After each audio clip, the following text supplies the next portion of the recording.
Dodgers a strike away from the championship, from a proper celebration. Los Angeles, your Dodgers have won the World Series. They cap off their 8th World Championship with a comeback for the ages from down 5-0 to win it 7-6 in 5 Oh my God.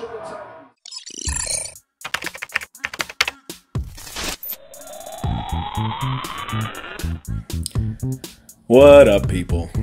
What's going on? It's your boy Marv. Nerds in the Hood. Man, y'all gotta forgive a brother. Still hurting on that Yankees loss. I know it's been 24 hours or more by the time you watch this video. My Yankees lost the World Championship, World Series to the Los Angeles Dodgers. Whatever, congrats, whatever. All right. I'm not going to be in a bad mood for the whole video, but yeah, my Yankees hat is thrown somewhere over here like a controller after playing Funko Fusion. Anyway, we need to talk. Halloween, big things on Halloween. Hope y'all had a good Halloween. You know what I mean? Happy Halloween, everybody watching this at Rocks with Nerds in the Hood. However, I want to review a movie. Another Halloween installment of the Movie Pass movement. Long story short, I got the AMC Stub Listers Pass, the Premiere Pass. I get to see any 3 movies I want every week for the price of 1 movie ticket a month. So it's lit in Travis Scott voice. Anyway, I got to see Smile 2.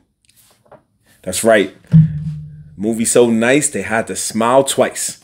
So, if you didn't see Smile 1, go see it on Hulu before you see the second one. I think it's on Hulu and it's on Paramount Plus.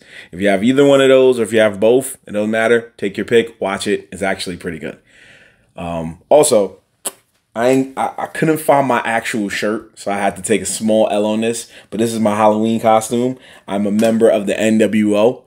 I don't know if you Gen Zers remember, or if you had an uncle or a father that would have told you about back in the day, or your moms or your aunt if they watch wrestling. But back in the day, it was a huge faction, and it did have some bros in there. There was Dennis Rodman was in that joint, basketball player, Virgil, Booker T at one point in the WWE version, like different people. But they all was wearing the paraphernalia anytime they wanted. This is my easy go-to Halloween costume. I get the shirt on, I get the hat on, I be putting sunglasses on sometimes. I just didn't want to do it on this video.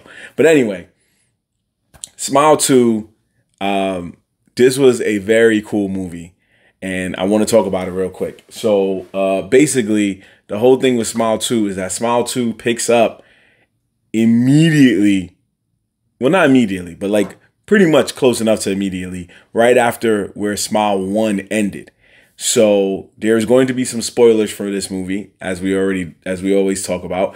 And if you did not see this movie or you plan on seeing this movie, if you don't want to watch this video, I ain't mad at you, but what I do ask, if you can just simply like, share, subscribe to Nerds in the Hood. Comment if you have to. Just say, hey, man, it's a good show. I appreciate you, man.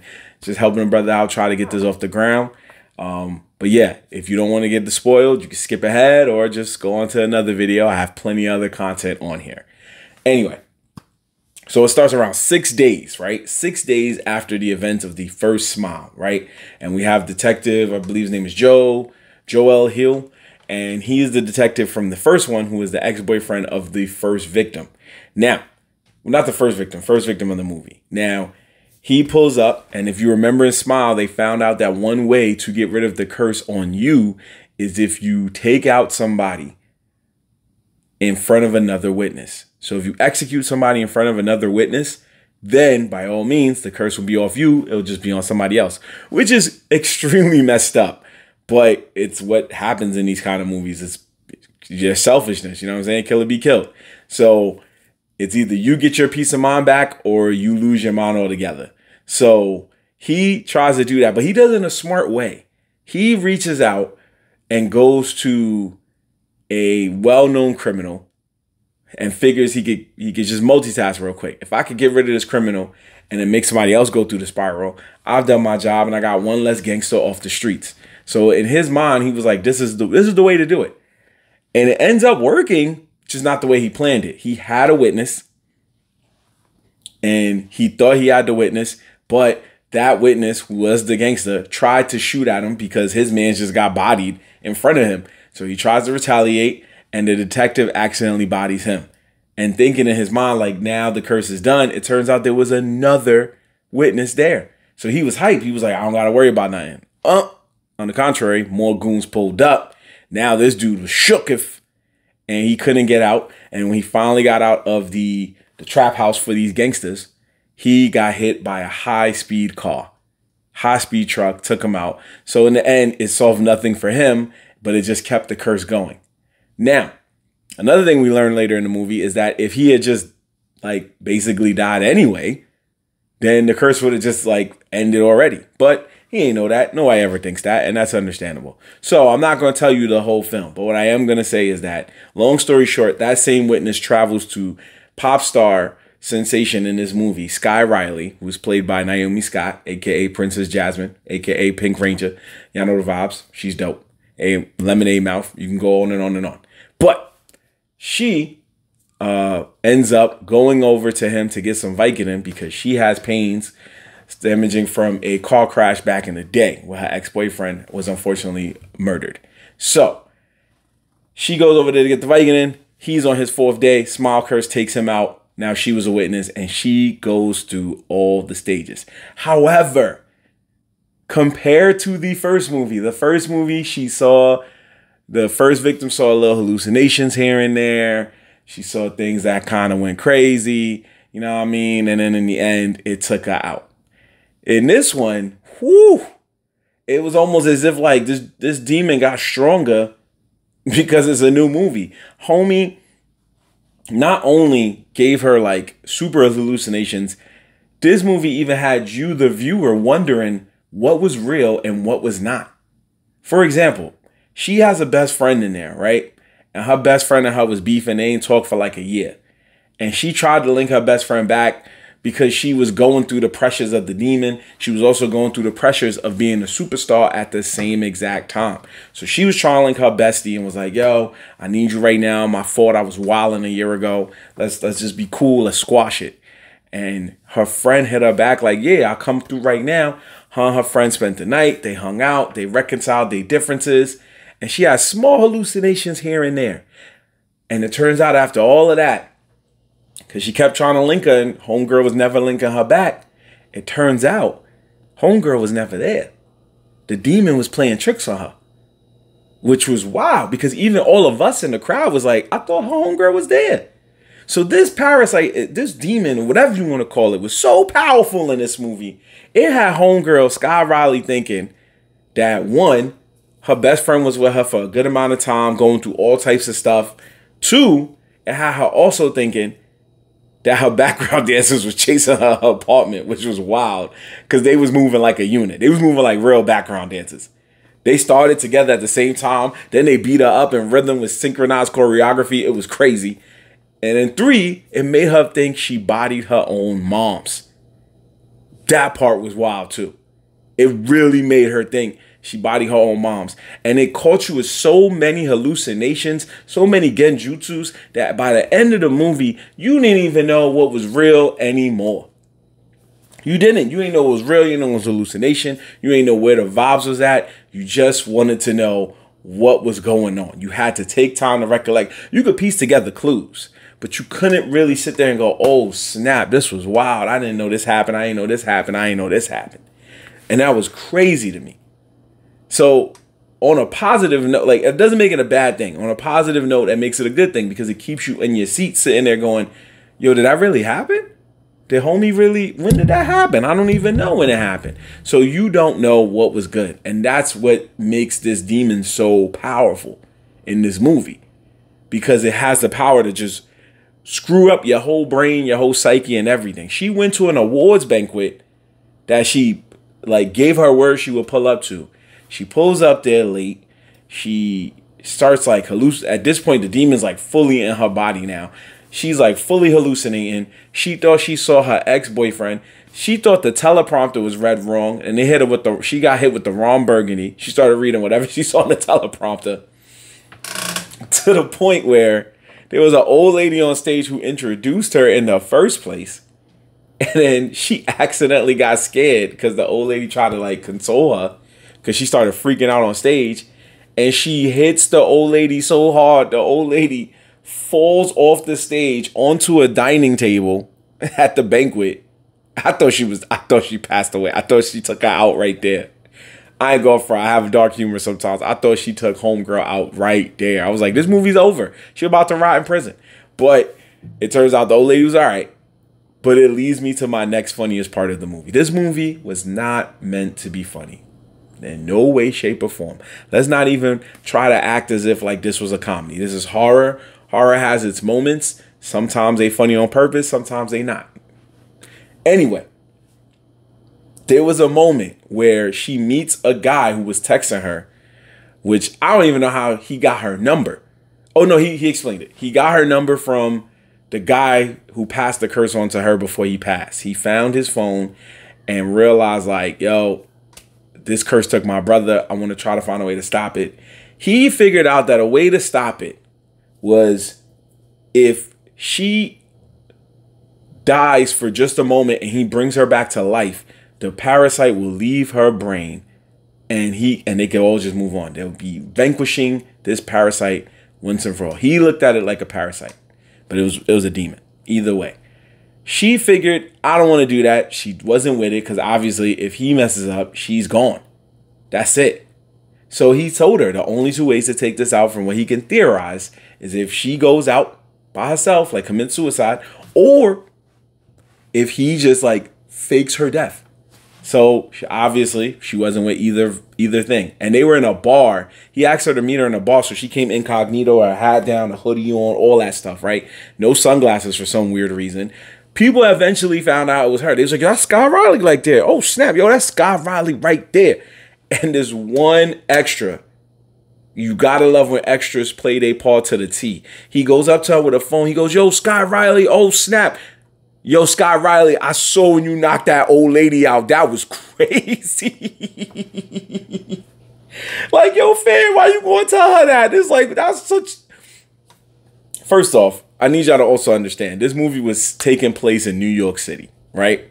So you already know there was going to be some New Yorker right there like, yo, I saw when you rocked that old lady. That was wild. You was volleying. You already know there was going to be some New Yorker acting stupid. And that is the scene I needed. She was in a random bar in New York, and it wasn't like some high elite bar. This was a random hole-in-the-wall dive bar New York type vibe. And she got caught by people, and that dude was like, yo, I saw when you rocked grandma. So give that man an award. Not an Oscar, but something for like, they need Oscars for extras. That's what they need, because he was the best one. Anyway, it just leads me to say that I don't, I'm not going to spend forever on this, but this was really just that kind of movie that you needed. Because this movie doesn't try to scare you in terms of like, give you nightmares. This movie just tries to hit you with the jump scare. The jump scare, if you don't know, is when it's quiet for a second and just a boom, just a loud sound comes out of nowhere. Or a vision just pops up on the screen of anything, really, that they want. And then now you're just like, oh, snap, that was wild. That is what they're good at. The first Smile and this current iteration, Smile 2, is really, really good at jump scares. They might have some of the best jump scares in modern horror movies today. Now, we know there's some other ones like back in the day with Paranormal Activity and stuff like that. But this one right here, Smile 2, ain't nothing to smile about, homie, because that jump scare was real. They called me a good amount of times. Between the background dancers being up and the other visions she was seeing. They even took you back, the gnarliest scene to me. I know that's a random non-hood word, but the gnarliest scene to me was when they showed you a quick flashback of her life when she was with her ex-boyfriend, who she played a huge hand in his death. Even though it was technically inadvertent, she was wilding. They had an argument, and they was both snorting that snow, and they was taking themselves a little ski trip, but he was driving a fire car. I couldn't tell if it was like a Lambo or whatever it was. He was driving a fire car, and they was going stupid fast.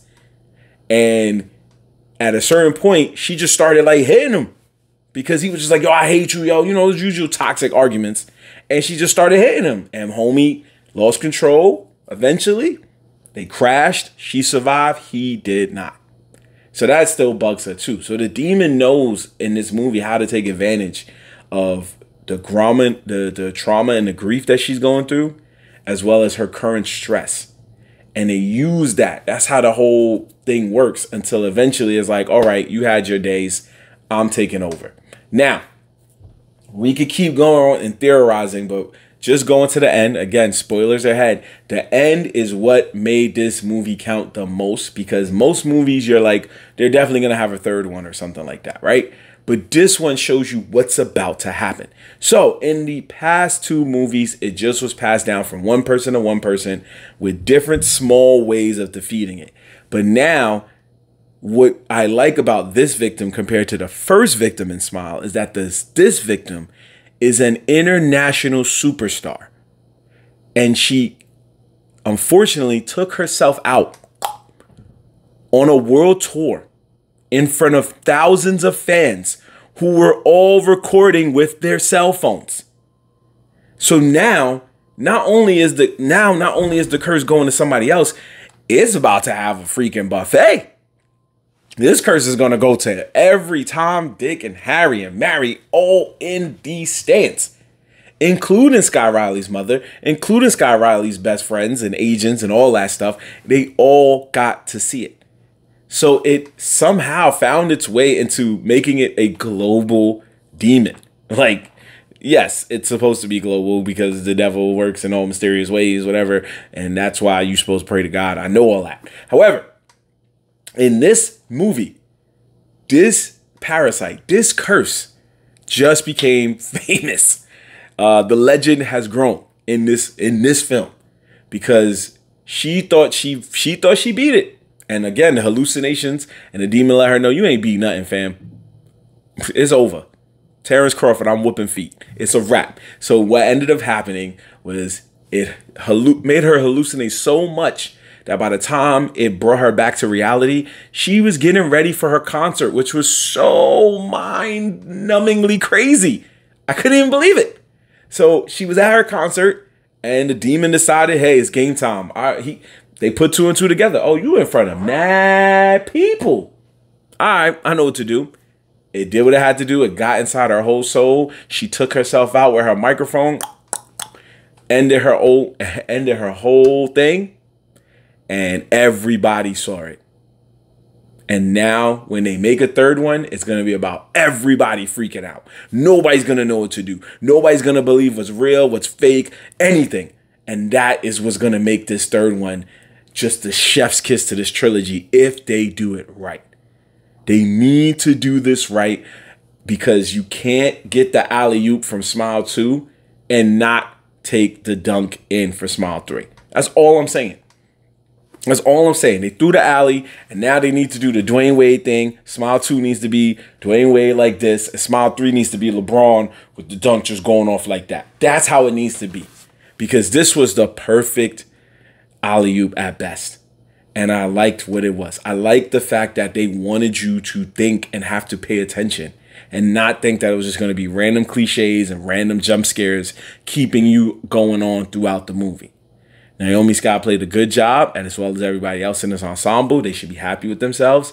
But when it comes to the Nerds in the Hood movie rating, when it comes to our movie ratings, which is valid, which means it's good, it's all right, which means it's all right. And nah, this ain't it, which means it's trash. This movie was valid. It was a solid flick. It did what it had to do. It entertained me. It jump scared me. It had me thinking myself. And at the end of the day, I know there's a sequel coming that's about to be crazy. Please don't mess up this third one. Please.